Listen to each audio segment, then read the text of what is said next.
Hey guys, I am back with another video with some more news, and before I proceed I want to offer my thanks to my subscriber Leroy.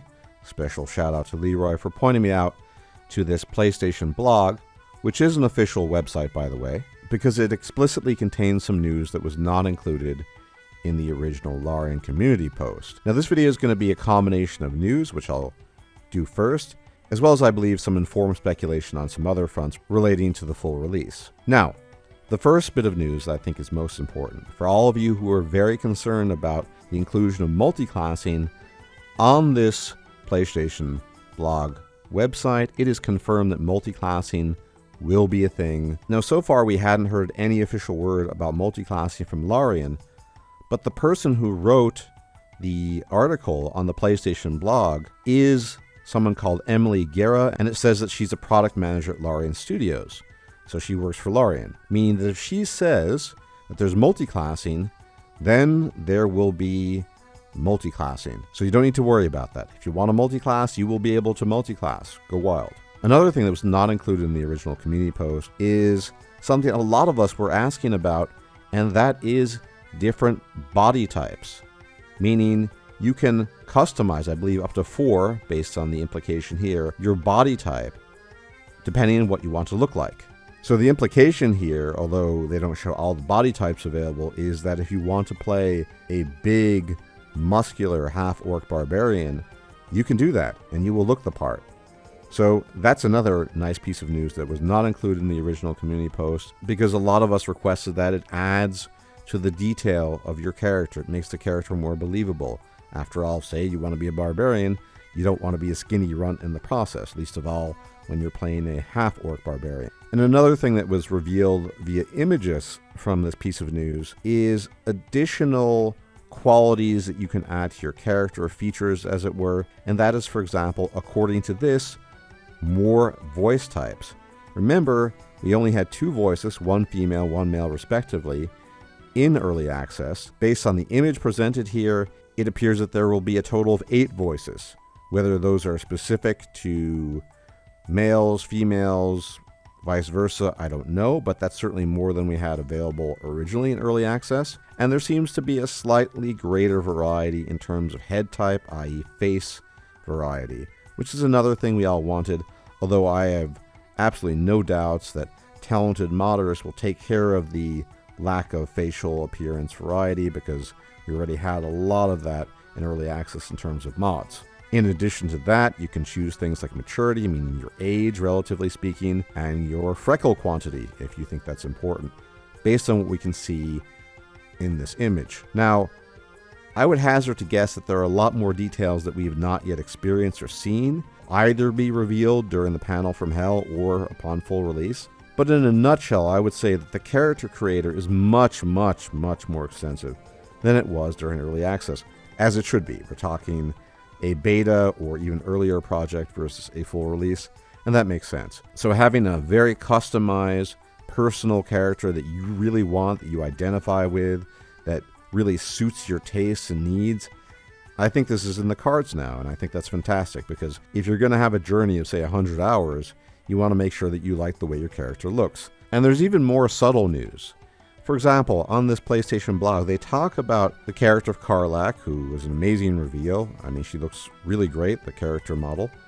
But they also mention, for example, something that was implied, sort of, in early access when we meet her, that she has some kind of machine going through her body. Let me read this to you. It could also be the unholy machine that pumps hellish fire through her veins, a gift from the archdevil she once served.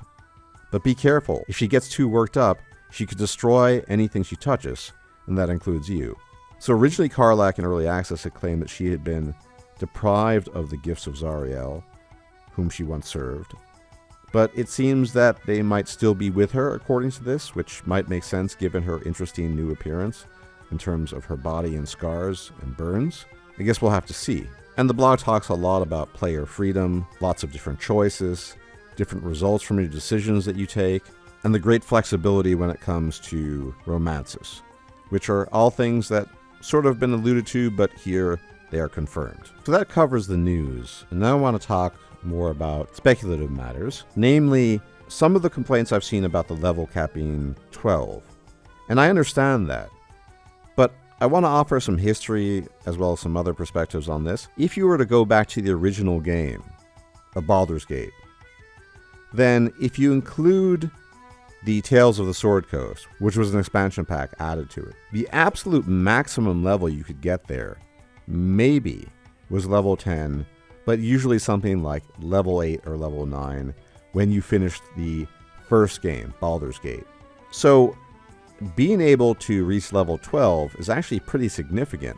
I think we've all gotten used to notions of power gaming and the idea that we have to go from level 0 to 20 or maximum, but in the good old days that wasn't always the case. Of course, in Baldur's Gate 2, you get to proceed well beyond level 10 or 11. In fact, in theory, you can reach level 40 if you include Throne of Baal, but I don't think level 12 is unreasonable by any stretch. Level 6 spells are gained at level 11 for proper spellcasters such as clerics, druids, wizards, etc. And level 12 adds an extra attribute stat bonus increase if that's what you want. And I think it's just totally reasonable given the scope of the game.